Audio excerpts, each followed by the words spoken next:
semuanya, perkenalkan kami kelompok 6 pada mata kuliah Bahasa Indonesia dari jurusan Pendidikan Bahasa Inggris kelas Dik F Stambuk 2022 dengan nama anggota Agus Yahaan, Della Puspitasari, Nadia Anisairani, dan Yolanda Agnesia Nainggolan.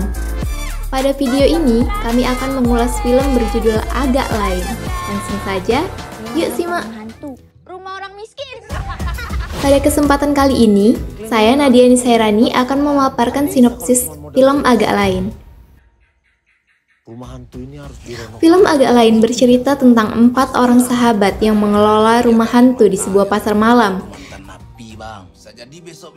Ketika pasar malam yang mereka kelola bangkrut, mereka mengadakan sebuah acara untuk mengumpulkan uang. Jadi, mereka memutuskan untuk merenovasi rumah hantu agar bisa bertahan lebih lama. Cek jantungnya, Pur. Biasanya kalau kayak gini, Film Agak Lain mengajak penontonnya dalam perjalanan emosional yang mendalam, menelusuri kompleksitas manusia dan makna kehidupan melalui sudut pandang yang unik dan menggugah hati.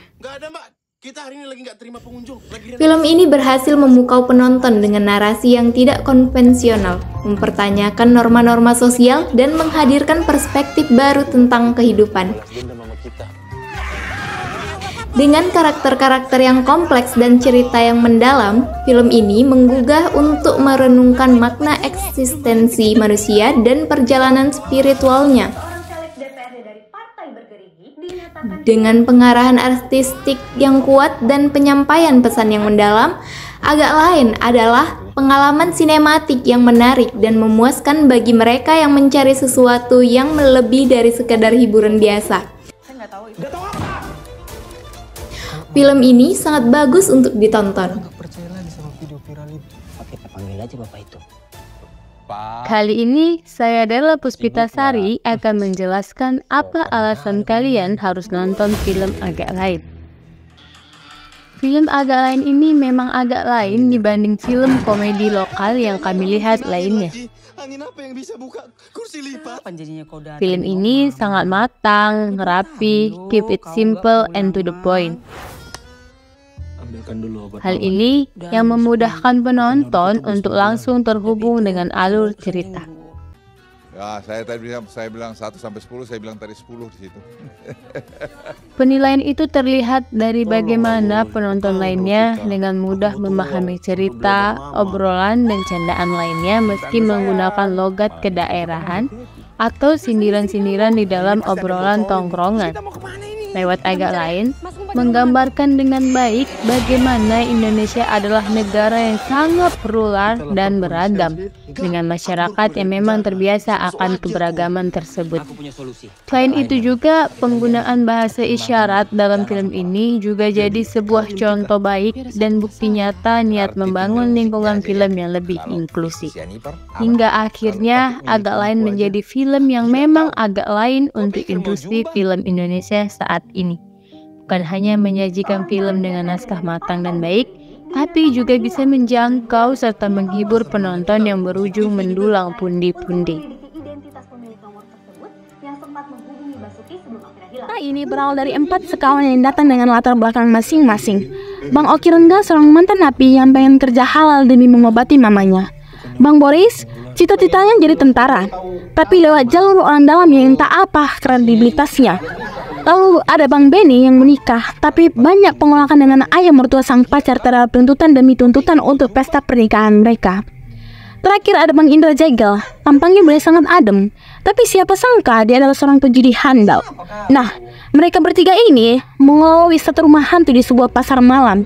Wilayah Rawa Senggol diketuai sama Bang Jongki yang diperankan oleh Ari Kriting, dan asisten bersih-bersihnya Obet yang diperankan oleh Sadana Agung. Ada Bang Pras Teguh juga yang mengelola salah satu wahana di pasar malam tersebut.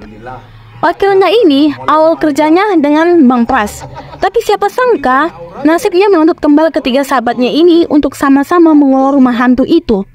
Ide dan finansialnya pun dituangkan demi bisa kerjasama dengan teman-temannya tersebut. Alhasil, jadilah wahana rumah hantu yang tadinya biasa saja jadi lebih seram dari biasanya. Suatu malam, ada pengunjung yang diperankan oleh Mas Arif bersama selingkuhannya yang diperankan oleh Indah Permatasari. Mereka jalan bareng di pasar malam tersebut dan berusaha mencari jalan keluar untuk menghindari istri sahnya.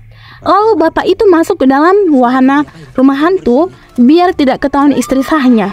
Twistnya lagi, ternyata bapak ini punya riwayat penyakit jantung dan akhirnya meninggal di wahana rumah hantu tersebut.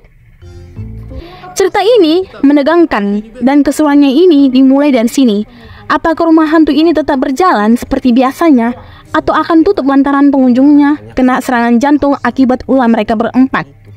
Sesuai dengan judul film ini, memang agak lain. Dia punya banyak subgender dari filmnya dan kesemuanya ini dikemas sangat bagus. Ada banyak elemen dan menarik dan seru untuk dibahas soal film ini dan gimana konflik ini dalam filmnya diselesaikan.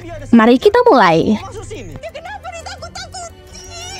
Bodoh kali memang pelakor-pelakor inilah. Ya namanya rumah hantu, masuk sini ditakut-takutin lah. Nggak mungkin masuk sini kami nyanyiin lagu selamat ulang tahun. Film ini digawangi oleh Bang Aco yang kemarin sukses banget sama karya yang terdahulu seperti film Gara-Gara Warisan, lalu ada film Ghost Rider 2, serta series Induk Gajah yang kemarin rilis di Prime Video dan di series Cek Toko Sebelah. Selain member dari podcast agak lain, film ini juga diramaikan oleh komika Indonesia yang udah terkenal semuanya dari sebuah karakter yang diceritakan.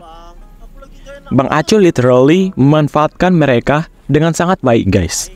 Cara penyutradaraannya, semua karakter dihabiskan dengan ceritanya masing-masing dan terdevelop dengan bagus. Film komedi ini juga punya kemasan cerita yang simple tapi berkelas yang bisa nyampe ke semua kalangan.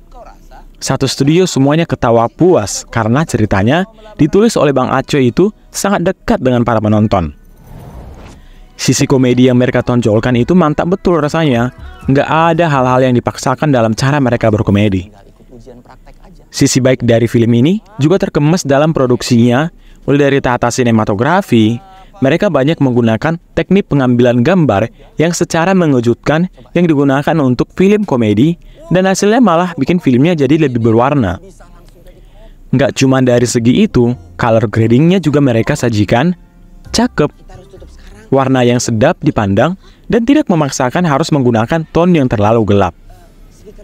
Di sini memang ada unsur horornya, guys. Mengingat cerita yang diangkat soal pemilik rumah hantu, tapi di sini salah satu momen grande dari film ini yang sangat banget nggak kalian tonton di bioskop untuk masuk scene pasar malam dan rumah hantu. Pewarnaan yang mereka pakai ini nih yang menjadi fokus aku sepanjang film ini ditayangkan. Nah, ngomongin soal penulisan, film ini juga menjadi bukti kalau Bang Aco sudah semakin matang dalam menulis cerita film. Mengingat beberapa karya sebelumnya juga nggak ada yang mengecewakan sama sekali. Termasuk series Induk Gajah yang kemarin juga sempat viral dan banyak ditonton oleh masyarakat. Makanya, di agak lain, Bang Aco sudah bisa diperhitungkan bagi banyak filmmaker di Indonesia.